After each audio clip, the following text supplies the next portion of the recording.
है। एक राज्य था। एक दिन गुप्तचरों ने सूचना दी कि पड़ोसी राज्य हम पर हमला करने वाले हैं। गुप्तचरों ने बताया कि खबर एकदम पक्की है।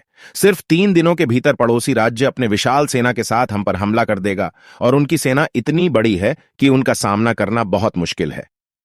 राजा बेहद चिंतित हो गया, परेशान हो गया। राजा ने तुरंत सभा बुलाई और सभी लोगों से सलाह मांगी कि अब हम लोगों का मारना तय है। अगर किसी व्यक्ति के पास कोई सुझाव है तो बता सकता है, कोई स्ट्रेटेजी है तो बता सकता है। राजा के चतुर मंत्री ने कहा, अब जब जान पर बात आ गई है तो इसका एकमात्र उपाय है कि हमें आज ही, अभी ही, इसी वक्त ही पड़ोसी राज्य पर हमला कर देना चाहिए।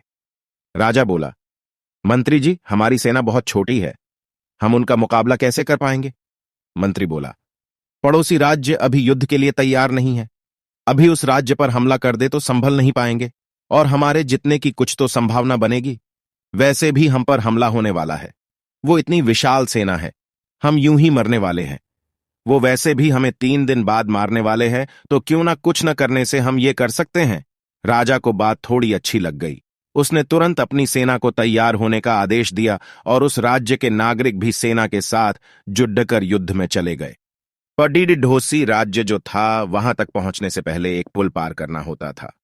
एक पुल था, तो जैसे ही वो सेना पुल पार करके उस राज्य में घुस गए तो राजा ने कहा, हम अपने पड़ोसी राज्य में घुस चुके हैं। ये जो पुल है, इस पुल को जला दो। और जलाने के बाद सेना को बोल दिया, हमारे पास में अब और कोई ऑप्शन नहीं सिवाय लड़ने के। अब हम या तो लेडीडीएच के जित ले या फिर हम यहां पर मर जाए। हमारे पास भागने का कोई ऑप्शन नहीं है। सभी सैनिक अपनी पूरी क्षमता के साथ में लेडीडीडीहे और पीडीडोसी राज्य की बड़ी सेना को उन्होंने हरा दिया। इस एटीट्यूड के साथ में कि हमारे पास में कोई और ऑप्शन ही नहीं है।